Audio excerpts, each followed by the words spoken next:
Good morning, everyone. We're ready to begin our Zoom conference. We're glad you're able to join Michigan State University for this panel discussion on the current coronavirus, now referred to as COVID-19. I'm AnnMarie Schneider. I'm one of the hosts of this discussion. I direct the Canadian Studies Center here within MSU's ISP, International Studies and Programs. And also joining me is our co-host, Dr. Rebecca Malouin. Dr. Malouin directs Global Health Studies within MSU's Institute for Global Health. And that institute is supported by the College of Osteopathic Medicine. The coronavirus has clearly presented our world with an unprecedented situation, reaching across every sector of our society. This is a health crisis impacting our learning environments, our social gatherings, and our economy. We're witnessing such dedication from so many who are working to the minute on supporting health and wellness in our communities. And among these dedicated professionals are our panelists today. Each will have a challenging 10 minutes to provide information on COVID-19 from their perspective. To add to this time challenge, I want to acknowledge that this situation is constantly evolving. Just this week, at the onset of the week, we had 2 cases confirmed in Michigan, 2 cases of the virus confirmed. Within hours, we've had 12 cases confirmed.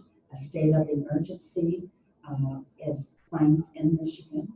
And there have been closing of universities and schools along with the cancellation of major gatherings. So before we begin, let me say that we understand that this is a moment in time that we're reporting on the coronavirus. We hope to extend good information that you can take with you. You can better understand what's to come. So we know that questions have been posed by viewers. We hope to get to those. We're not sure of how we're going on time, but we'll do our very best. We will post this webcast or Zoom online immediately following the program, so that will be available to you. Let's begin our discussion. We're going to begin with Elizabeth Alexander. Beth is an emeritus professor. She's with the Department of Family Practice and the College of Human Medicine and senior advisor to the Office of the Provost. Dr. Alexander will be talking about the epidemiology of COVID-19, how it's transmitted between people. Basically, she's going to talk a little bit about what is it? What is COVID-19? Beth, would you like to begin? Sure. Welcome. Coronaviruses are a large family of viruses that often are part of what gives us colds and respiratory infections. But there are some that are notable in our history.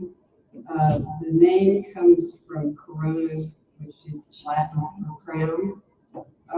And the electron microscopy of these viruses actually looks like a crown.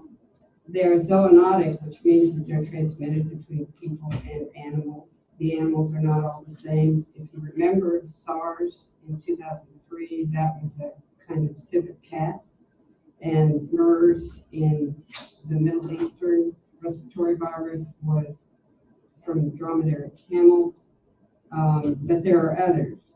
This particular virus, I'm not sure that the scientists, the virologists have all agreed on what the animal is involved.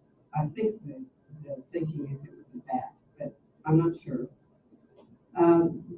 You've probably seen pictures of these viri, and they're really kind of beautiful if you don't know what they do.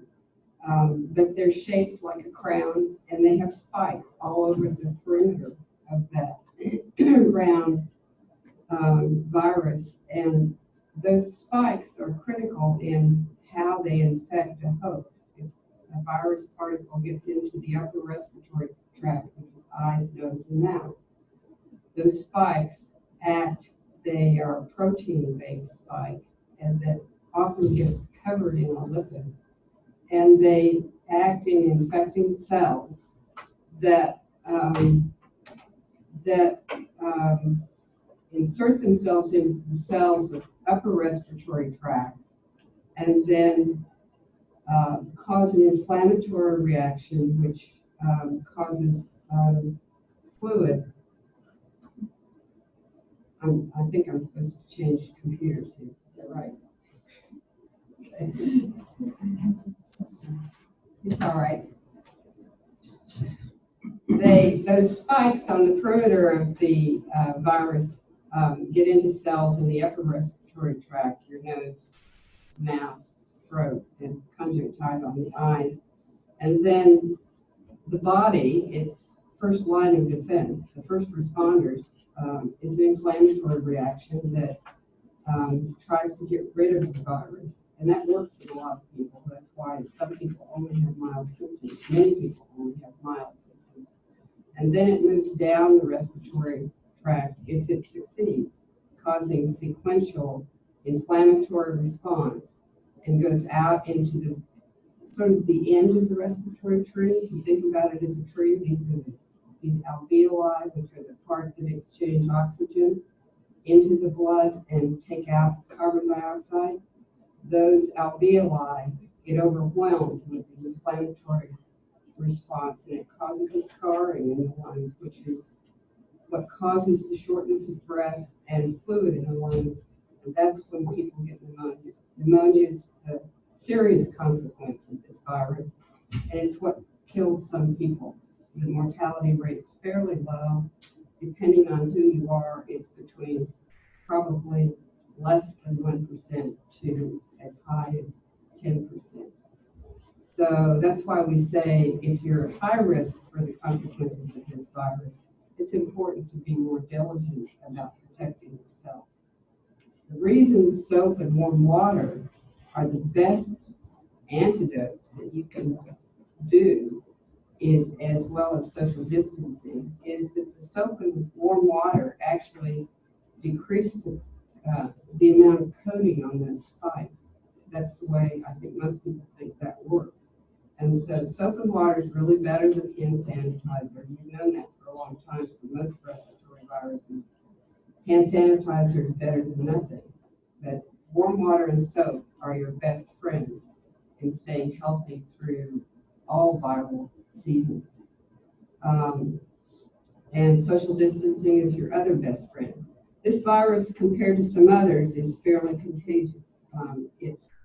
It's spread by respiratory particles, sneezing, coughing, and it also lands on surfaces. And I think our virologists may have more specific information, but I've seen that those particles can stay on surfaces for at least 5 to 6 hours, maybe longer. So one can also infect themselves by touching doorknobs, light switches, everything. It's a little hard to open a door with a traditional doorknob without using your hands. Some people have taken to having a glove handy, but that's up to you. Depends on your sort of health status.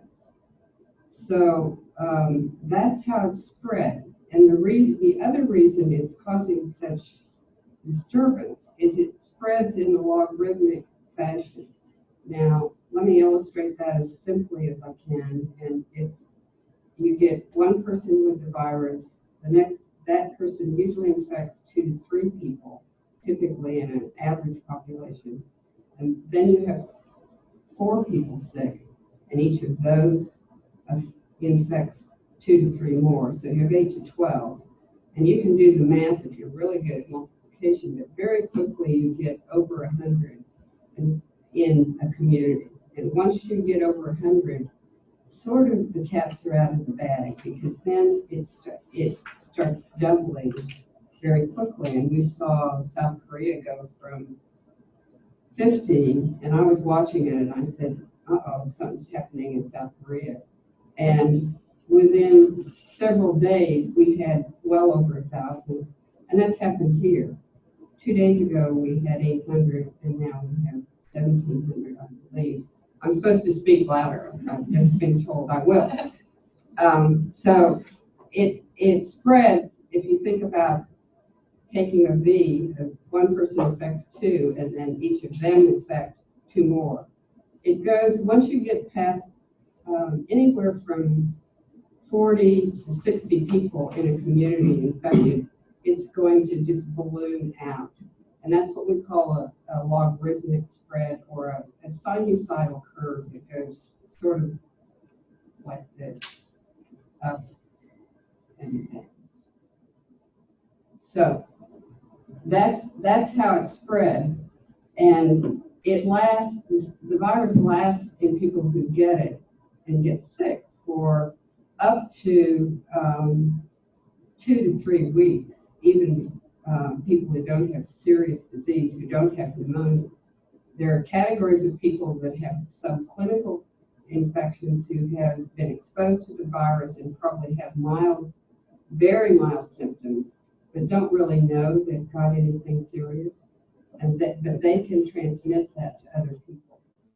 Then we have mild symptoms, but not a lot of severe high fever or flu-like symptoms, and they can transmit. The people with serious disease who finally decide they need to see a medical provider, that's another quarter. And then there are those who end up hospitalized, which is roughly 10% of people who get this virus, 10 to 20%, depending on the conditions of the people. So it's a serious problem for the community because of how it's spread, how easily you can get infected without even knowing, and the length of time it's around after somebody is sick. It's now been declared as a pandemic, and the difference between a pandemic and an epidemic is that pandemics are widespread over the entire globe. I think Antarctica is the only continent that doesn't have this virus now. And it's tempting to look at, say, Africa now and say, oh, they only have a few cases. Well, I can almost promise you that in a week or two, they will look like New York or Spain, because it's just the way it spreads that happens, that once it gets going, it goes. The other thing that affects how fast it spreads is the population density in a particular place. That just means it's easier for more people to get infected by one cough or one touch than it is in places very rural. I think that's about all I want to say. I want to say what my concerns are about this particular pandemic we're now in the middle of, and I think those who are saying it will get worse, I think that's right in terms of there being more disease. It may not be the proportion of people who get really ill is any higher, but there will probably be more people infected. There are things we can do as a community to protect each other and ourselves. But what has been disturbing for me when I look at what's happening is there's been very little attention either in this community, in this country, and generally worldwide, although you're starting to hear chatter about it in the international literature, is that nobody's helping making guidelines and steps to protect our healthcare workforce. And emergency physicians or providers and their staff, and primary care physicians and their staff, and urgent care physicians and their staff are on the front line. And you may have seen the dress that the people who are caring for those who were sick in quarantine who got off the ships. But the suits they sorry about that. So the one thing I have a lot of concern is that I was concerned that we weren't taking the community measures we need to. We seem to be doing that pretty successfully now. But that we're not taking steps to protect the most vulnerable. we've really not focused on that. And that's who we should be focusing on, because they're the people who lose their lives. And they're the immunosuppressed, the people with heart and lung disease, people over, I like to say over 70, because I'm there. But it's really over 60 is what they're saying. And we're not protecting healthcare workers. And if they get sick, lots of physicians I know go to work sick. They will act as a convenient vector to spread it. But we also will not have a healthcare workforce to take care of everybody that they need to. And I think that's a crisis. Most of my healthcare worker friends are becoming markedly concerned about the lack of attention to protecting healthcare workers, not because we're selfish, but because we need to stay healthy to take care of everybody else. Thank you. Everyone needs to stay healthy, right? Yeah. So we need to do everything within our power to keep as many people healthy as possible. Thank you, Dr. Alexander. You're welcome. The next remarks will come from Dr. Dalen Agnew. Dr. Agnew is chair of pathobiology and diagnostic investigation with the College of Veterinary Medicine. He's going to talk with us about the origin of the virus and a little bit more about how it is spread. So thank you for being here, Dr. Agnew. All right. Thank you very much for the opportunity. So I think from my perspective as a veterinarian and as a veterinary pathologist, I'm going to speak a little bit about animals and how they're involved in this. It's clearly a zoonotic disease, in that this disease was likely transmitted from some animal to some human at some point. But I think, as was made very clear, this virus has adapted itself very well to transmission between people. And I think the zoonotic aspect of it at this point is probably the least important aspect for us to consider now. But I think in some big issues, I will get back to that later. I think that it's important to understand how these viruses actually come from animals into the human population. But I know most people are probably most concerned about their dog or their cat and how that might impact their life. So let me address that first. And that there has been only 2 cases really that have been well investigated. And one of those is in Hong Kong, where a dog was living with a COVID-19 patient. And that dog was tested and was found to be positive on 3 different tests over the course of about a week, which tells us that it can persist in dogs. And whether that dog was infected, whether that dog was acting like a doorknob and just holding the virus and keeping the virus, but the dog was never sick. There is no documented case of any dog, any pet, any companion animal being sick with this virus. And so I think we certainly want to be concerned about our pets, but being concerned that they're going to catch COVID-19 and be ill is probably not a real concern. And we should be much more concerned about protecting ourselves. There's certainly no evidence either of transmission from animals, even as, perhaps even if they act as a doorknob, but we should take normal precautions. If someone has a pet and they have COVID-19 and they're shedding, we should consider that dog might be carrying that virus on its fur, in its mouth, somewhere. And so you would probably want to avoid contact or wash your hands, make sure that you take appropriate precautions as you would, say, any other potential vector of that virus. The other thing is that if people get COVID-19, we worry. We know that they have families to take care of. A lot of people have animals to take care of. If they get sick, they need to have some plan in order to take care of those animals and make sure that those animals stay healthy, because certainly they can. They need care just like children do when their parents are sick. So I think it's important that people make provisions for their pets and think about that in any regard. That's certainly good advice, regardless of whether we've got COVID-19 in the world or not. There's some interest in testing of animals. There are certainly diagnostic labs that are working on developing tests for this. The public should be very aware, though, that there are many coronaviruses, and there are many coronaviruses in lots of other species.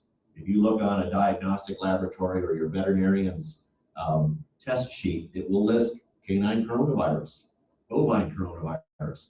Those are not the same coronavirus, and those tests will not detect COVID-19, or those are not a valid assay for that. But there is some work to develop a COVID-19 assay that would work for pets. At this point, I understand that that is only available for public health professionals, and certainly will, talk to your veterinarian, watch the AVMA has a good website on this information to keep up to date on what might be available. But at this point, there are no validated tests for pets that are available to the public. So let me move up maybe a little bit broader, though, and talk about where maybe this virus came from. There's a lot of interest in where these viruses come from. And I would say that, again, coronaviruses are very common. They're very common in humans, the common cold, multiple varieties that, again, don't cross-react in our assays with COVID-19. But there are coronaviruses in pigs, cows, dogs, cats, many more, likely in non-mammalian species as well. So they're much less well documented, but amphibians, snakes, other species probably also have their own coronaviruses. The hallmark coronavirus carrier, though, is the bat. And when I talk about the bat, that implies that there is one species. There's many thousands of species of bat, and each of those species of bat carries its own varieties of coronaviruses, and oftentimes many, many different coronaviruses. Bats have a unique immune system, which probably allows them to be immunotolerant of many of these coronaviruses. And so they can carry many more coronaviruses non-symptomatically than for instance, humans can. And so it makes them a likely source. Now I say again, a likely source, this is all, questions that haven't been answered yet, questions that are still being investigated. We've looked at other interesting viruses. So the SARS virus, we feel that probably came from bats and actually had an intermediate. It probably came from bats into civets, which have been known to eat bats, and then from civets into humans in markets or something like that. There are other viruses. Hendra virus in Australia infects horses. Nipah in Malaysia infects pigs. Ebola and Marburg infect primates, and secondary, again, they infect primates, and then humans get infected when we eat bushmeat. And so those are all likely derived from bats. Oftentimes through an intermediate host. So like I suggested, a civet or horses, pigs, primates. And I would suggest research is still pending, but it's likely a similar scenario in this case, in that there were either bat meat, other bat sources, things like that in a market, or secondarily infected. There was some early discussion about possibly a secondary host of the pangolin. All of this is still being investigated, but it follows a very similar pattern and really shouldn't be a surprise. We've got many, many research projects going on, not just at MSU, but worldwide. There have been just finished a huge research project called PREDICT, which looked all around areas of encroachment into the forests, into the jungles, looking for potential outbreaks of viruses or other diseases that could then jump over into the human population. And so these are really hotspots for new viruses. And so I think as human society advances, as we encroach, as we carve up the wild places on Earth, we're going to uncover more and more of these sorts of interactions. And we need to be prepared for them. We need to understand what might happen. If possible, we can prevent them by limiting or controlling that encroachment on wild places. But certainly, research, asking all of these questions is going to be a really important thing as we move forward, as is the conservation of these wild places, and to conserve them with a lot of knowledge and understanding. Very good. Thank you so much. No problem.